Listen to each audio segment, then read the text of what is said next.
ಈಗ ನಾವು ಪೆರಂಬೂರಿನಲ್ಲಿ TPCC president ಸಾಹೇಬರು ಬರಬೇಕಾಗಿತ್ತು. ಅನೇಕ ಕಾರಣಗಳಿಂದ ಅವ್ರು ಬರೋಕ್ಕಾಗಲಿಲ್ಲ. ಅಲ್ಲಿ ಅನೇಕ ಗಣ್ಯರು ಬಂದು ನಮ್ಮನ್ನ ಈ ರಾಜೀವ್ ಗಾಂಧಿ ಜ್ಯೋತಿಯನ್ನ ಕಳಿಸ್ಕೊಟ್ಟಿದ್ದಾರೆ. ನಾವು ಈಗ ಹೊಸೂರ್ ಹತ್ರ ಬಂದಿದ್ದೀವಿ. ಹೊಸೂರಿನ ಎಲ್ಲ ಕಾರ್ಯಕರ್ತರು ನಮ್ಮನ್ನ ಬರಮಾಡ್ಕೊಂಡಿದ್ದಾರೆ. ಈಗ ನಾವು ಇಲ್ಲಿಂದ ಬೆಂಗಳೂರಿಗೆ ಹೋಗಿ ನಾಳೆ ಬೆಳಿಗ್ಗೆ ಕಾಂಗ್ರೆಸ್ ಕಚೇರಿಯ ಮುಂದೆ ನಿಮ್ಮೆಲ್ಲರ ನೆಚ್ಚಿನ ನಮ್ಮ ಕರ್ನಾಟಕದ ಮುಖ್ಯಮಂತ್ರಿಗಳಾದಂಥ ಸಿದ್ದರಾಮಯ್ಯ ಸಾಹೇಬರು ಮತ್ತು DK ಶಿವಕುಮಾರ್ ಸಾಹೇಬರು ರಿಸೀವ್ ಮಾಡ್ಕೊಳ್ತಾರೆ. ಮತ್ತೆ ಅಲ್ಲಿಂದ ನಮ್ಮನ್ನ ಕಳಿಸ್ಕೊಡ್ತಾ ಇದ್ದಾರೆ. ನಾವು ನೆಲಮಂಗಲ ಮತ್ತು ನಾವು ಬೀದರ್ ಮೂಲಕವಾಗಿ ರಾಯಚೂರು ಇದೆಲ್ಲ ನೋಡಿಕೊಂಡು ನಾವು ಮಹಾರಾಷ್ಟ್ರ, ಹರಿಯಾಣ, ಮಧ್ಯಪ್ರದೇಶ, ಡೆಲ್ಲಿನಲ್ಲಿ ಹೋಗಿದ್ದೀನಿ. ನಾವು 19ನೇ ತಾರೀಕಲ್ಲಿ ಅಲ್ಲಿ ಹೋಗ್ತಾ ಇದ್ದಂಗೆನೆ ನಿಮ್ಮ ನೆಚ್ಚಿನ ನಾಯಕರಾದಂಥ ಶ್ರೀಮಾನ್ ರಾಹುಲ್ ಗಾಂಧಿ ಸಾಹೇಬರು, ಮೇಡಮ್ ಜಿ ಅವರು ನಮ್ಮನ್ನು ರಿಸೀವ್ ಮಾಡ್ಕೊಳ್ತಾ ಇದ್ದಾರೆ. ನಾವಿವಾಗ ಮಾಡ್ತಾ ಇರೋ ಉದ್ದೇಶ ಏನಪ್ಪ ಅಂದರೆ, ರಾಜೀವ್ ಗಾಂಧಿ ಅವರು 18 ವರ್ಷಕ್ಕೆ ಹುಡುಗರಿಗೆ ಒಂದು ವೋಟಿನ ಪವರ್ ಕೊಟ್ಟಿದ್ದಾರೆ ಅವರು ಪ್ರಧಾನಮಂತ್ರಿ ಆಗಿದ್ದಾಗ. ಮತ್ತು ಅನೇಕ ಕಂಪ್ಯೂಟರ್ ಕೆಲಸ ಇದರಲ್ಲಿ ತಂತ್ರಜ್ಞಾನದಲ್ಲಿ ಅನೇಕ ಕೊಡುಗೆಗಳನ್ನು ಕೊಟ್ಟಿದ್ದಾರೆ. ಅವರು ಸಾಧನೆಗಳನ್ನು ಹೇಳ್ಕೊಳ್ತಾ ಮತ್ತೆ ಭಯೋತ್ಪಾದಕರು, ಉಗ್ರಗಾಮಿಗಳು ದೇಶದಲ್ಲಿ ಇರಬಾರ್ದು ಅನ್ನೋ ಒಂದು ಸೂಚನೆಗೋಸ್ಕರವಾಗಿ ನಾವು ಪೆರಂಬೂರಿನಿಂದ ಡೆಲ್ಲಿವರೆಗೂ ಹೋಗುವಂಥ ರಸ್ತಾ ಬದಿಗಳಲ್ಲಿ ನಮ್ಮನ್ನು ರಿಸೀವ್ ಮಾಡ್ಕೊಳ್ತಾರೆ. ಅಲ್ಲಿ ನಾವು ಭಾಷಣ ಮಾಡ್ತಾ ಉಗ್ರಗಾಮಿಗಳು ಇರಬಾರ್ದು ಅನ್ನೋದ್ರ ಬಗ್ಗೆ ಹೇಳ್ಕೊಂಡು ನಾವು ಡೆಲ್ಲಿ ಸೇರಿ வீரபூமி ಹತ್ರ நம்ம ಜ್ಯೋತಿಯನ್ನು ಅರ್ಪಿಸ್ತಾ ಇದ್ದೀವಿ. அமரர் ராஜீவ் காந்தியுடைய 80வது வயது பிறந்தநாள் விழாவை முன்னிட்டு இந்த ராஜீவ் ஜோதி சத்பவன யாத்திரை என்பது எடுத்துக்கொண்டு வருகின்றோம். இது ஸ்ரீபெரும்புத்தூரிலிருந்து துவக்கி இப்பொழுது கர்நாடகாவிலே சென்று அங்கே நம்முடைய முதல்வர் சித்தராமையா அவர்களும் அதே போல நம்முடைய துணை முதல்வர் DK சிவகுமார் அவர்களும் இந்த ஜோதியை அங்கிருந்து வழி அனுப்பி வைப்பார்கள். கர்நாடகாவிலே 4 நாட்கள் இருப்போம். அதற்கு பின்னாலே தெலுங்கானா செல்வோம். தெலுங்கானாவிலிருந்து மகாராஷ்டிரா செல்வோம். மகாராஷ்டிராவிலிருந்து இந்த ஜோதியானது மத்திய பிரதேசிலிருந்து யூபியிலிருந்து ஹரியானாவிலிருந்து டெல்லி சென்று வீரபூமியை சென்று அடையக்கூடிய ஜோதி இது. இந்த ஜோதி யார் எடுக்க சொன்னாங்க, எதுக்காக எடுக்கணும் இந்த ஜோதின்னு கேட்பீங்க நீங்க. இந்த ஜோதியை யார் எடுக்க சொல்லல. இந்த நாடு அமைதியான நாடு, இந்த நாடு சாந்தி இருக்கக்கூடிய நாடு, இந்த நாட்டிலே அமைதி பூங்காவாக ஏற்படுத்த வேண்டும் என்று எண்ணுகின்ற நாடு இது.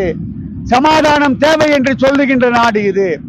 இதிலே அமர் ராஜீவ் காந்தி அவர்கள் தேர்தல் சூறாவளி பிரச்சாரத்திலே ஓடோடி வருகின்ற வழியெல்லாம் கையிலே இருக்கின்ற பூச்செண்டைகள் எல்லாம் பெறுகின்றார்கள். ஆனால் அங்கே ஒரு மனித வெடிகுண்டு இருப்பதை அறியாத ராஜீவ் காந்தி அவர்கள் இந்த பூச்செண்டை பெறுகின்றார்கள், வெடிக்கப்படுகின்றார், சின்ன பின்னமாக்கப்பட்டு ஸ்ரீபெரும்புத்தூர் சிவந்தமனாக்கி சென்றார். மறக்க முடியுமா? அன்னை சோனியா காந்தி அவர்கள் உடனடியாக விமானம் மூலமாக வருகின்றார்கள்.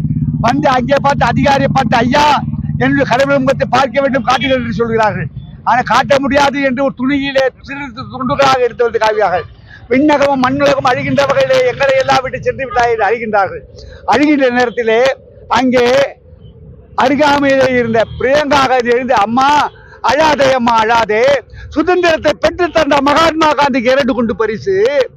என் பாட்டி மக்களுக்காக சேவை செய்வதற்காக வங்கிகளை தேசியமாக்கிறார்.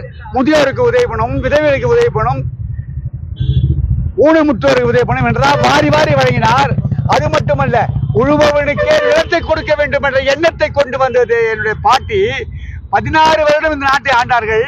அதற்கு பிள்ளை பெற வயிற்றிலே 16 குண்டுகளாலே சுட்டார்கள்.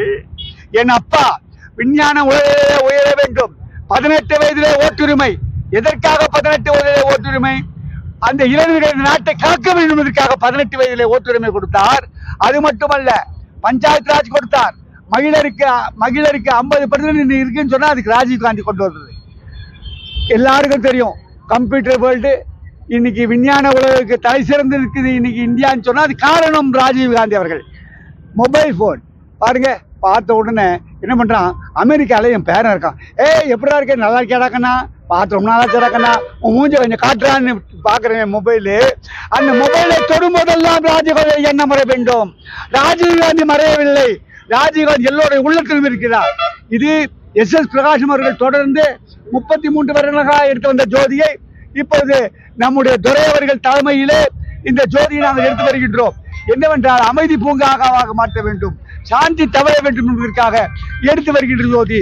தீவிரவாதம் இந்த நாட்டிலே இருக்கக்கூடாது, தீவிரவாதம் இந்த நாட்டிலே இருக்கக்கூடாது, வன்முறை வெடிக்கப்படக்கூடாது, பயங்கரவாதம் நடக்கக்கூடாது என்பதற்காக எடுத்து வருகின்ற ஜோதி அமைதி பூங்காவாக தவழ ஏற்பாடு செய்கின்றோம். இங்கே ஐஎன்டிசியை சேர்ந்த நண்பர்கள் எல்லாம் வந்து இங்கே காத்திருக்கின்றார்கள். காங்கிரஸ் பேரியக்கத்தை சேர்ந்தவர்களாக காத்திருக்கிறார்கள். அதே போல தமிழ்நாடு பொறுப்பாளராக கிஷோர் பிரசாத் அவர்கள் வந்திருக்கின்றார்கள். அதே போல நம்முடைய காங்கேயம் அவர்கள் வந்திருக்கின்றார்கள். இப்படி இளைஞர் காங்கிரசுடைய பொதுச் செயலாளர்களுடைய காங்கேயம் அவர்கள் வந்திருக்கின்றார்கள். இவர்களை எல்லாம் இங்கே வந்து எங்க வரவேற்கும் பொழுது அந்த இளைஞர்களை பார்த்தவுடன் எனக்கும் இளைஞர் ரத்தம் வந்து விட்டது. இப்பொழுது எனக்கு 80 வயசாச்சு. ஆனா என்ன ராஜீவ்காந்தி நினைவாக நாம் எடுத்து வருகின்ற ஜோதி இது 33 வருடமாக தொடர்ந்து எடுத்து வருகின்ற ஜோதி என்று கூறி உங்களிடத்தில் விடைபெறுகிறோம். நன்றி.